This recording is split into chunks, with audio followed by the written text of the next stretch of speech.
Welcome back to round 2 of the Anarchylympics. After a grueling opening round where so much action has happened, today we are going to embark on the second set of action between two teams with two separate expectations, as Cloud9, who are expected to make it all the way through to the Anarchylympics finals, take on the team no one expected to be here in the Golden Guardians, whom defied expectation in summer to claim the 8th spot in playoffs and battle here against the boys in blue. Now, there's only one thing left to say. Let the games begin.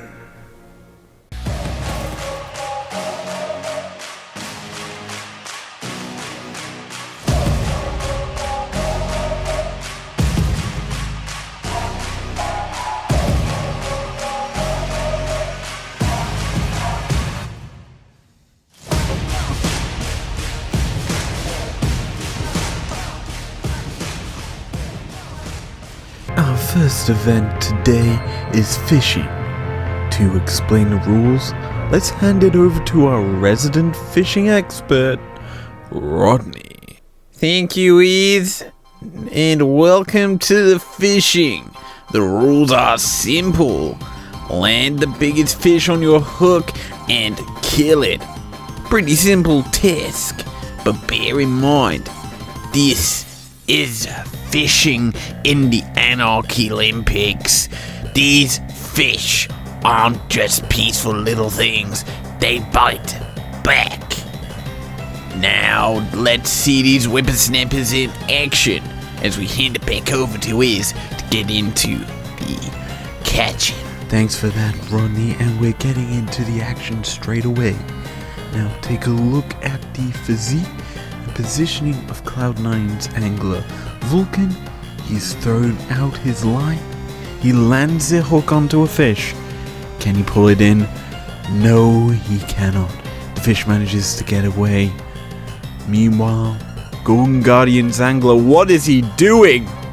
Oh my, that hook's landed onto the C9 angler. Surely there's something against that in the rules.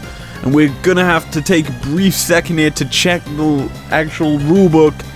And the officials are coming back to me. They're in my ears right now. They have just said that section 46B states any angler whose hook hits the opposition angler will be sacrificed to the opposition, as well as one of their fish on top of that going over. This is a big thing to happen, and C9 are absolutely loving this, as the catfish for them gets to eat and gobble up the opposition here. This is such a huge thing, and it's unseen here in the Anarchylympics. Who knew this sort of action would be happening?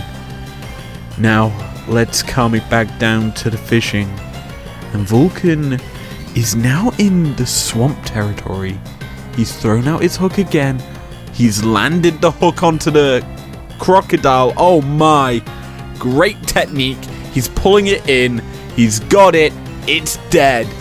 Fantastic form from the C9 angler. Great play all round. And then he's just gonna let the rest of his team finish up the work. They're gonna clean up the rest of the Golden Guardians fish here. Fantastic plays from the boys in blue. They managed to pick up 5 fish. I guess you can call it 5 fish. They did also pick up an anchor as well, but great work coming out from C9 here, acing out Golden Guardians 21 minutes into the game, and they managed to pick up this first event. Now, with fishing over and done with, let's go over to our next event. Next up, we've got America's favorite, baseball. And who better than the superstar slugger himself. No, not the plumber. It is indeed fact. Try up. Now, let's get into the first pitch. It's foul from the Zinzao. He does not get the good enough pitch, and in fact, he almost hit the trundle. Second pitch now, and he actually does hit the trundle. What is this pitching? And Trundle, he is not having any of it, and he's come up onto the pitcher's mound, and he's bopping the opposition's pitcher Zinzao. He's been intimidated. The subjugate is draining his health, and as soon as he flashes over that pitcher's mound to safety, he's immediately followed and taken out by C9's jungling troll. The little superstar slugger though is not done as his team switches sides, and he takes to the field. Alongside this, C9's pitcher throws a slow ball, tagging the Jin, and he is not going to be getting away from this. He gets ignited, and Braum just watches his world burn. Now, here comes Perks, and with a prayer, he just lands his one attack, taking down the Jin. And that's an easy play for C9, as they pick up the easy second game. And with that, the second event's over. Let's head into our third and possibly final matchup. So welcome to the highlight show. We've got in the background the third and final matchup between Golden Guardians and C9, so we now have time to talk about these two teams in this matchup, and we came into this expecting Cloud9 to bounce back. I think everyone did. No one really anticipated the Golden Guardians miracle run to advance past this stage, and it was good. It was a good game coming out from GG here. They realistically showed us a lot of strength, and yeah, they didn't pick up a game against Cloud9, but you think, Cloud9 won Spring. Where did Golden Guardians finish in Spring? Oh yeah, pretty much dead last. They worked their asses off here in Summer, and you could tell by how they performed. It wasn't the cleanest of drafts, I would say, and a lot of teams I feel have struggled coming into playoffs in their first game. You look at TSM, you look at G2, even C9 struggled in their first playoff series. And considering Golden Guardians, this is a developmental roster.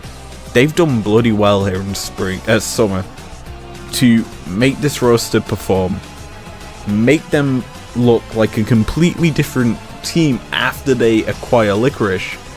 And that's, you've got to give credit down to the coaching staff. They lost a lot of the best players in the league at the end of last season. And when you have this squad who's coming in unproven, rookies mostly, yeah, chances are they're gonna be not a top 4 team. You have to be very good if you want that top 4, and sadly, they just weren't able to cut it. C9, however, we were seeing a bit more of the old C9 in this series. Blabber playing aggressive, using the Trundle effectively in 2 games, and I forget what he had in the 3rd game. Then had Perks coming back into form. It's playoff Perks, baby. He's getting to that G2 Omayang stage that everyone knows him for, and that's something that's good if you're a C9 fan. It's good if you're an NA fan as well, as this was a team built to be atop the table. They're a super team. They struggled at MSI, but they're bouncing back, and with them possibly facing TSM up in the lower bracket, I don't know why I said up, I think it is in the lower bracket after TSM face IMT. They also have CE9 versus EG next week. Yeah, that's a tough matchup as well. But with everything all said and done, I'm going to be looking forward to next weekend's action, and I hope you do too, as we have one more series to break down for you. Don't worry, it's less of this style. It's more informative. It's the LEC side where I love breaking down there. So, with that all said and done, if you enjoyed this, leave a like down below. Subscribe if you're new if you want to. I don't say this enough. But please subscribe, it helps me out. You don't lose anything, you in fact gain. Okay, maybe you lose a few brain cells listening to me waffle on sometimes, but with that said, I will see you guys next time. Peace out!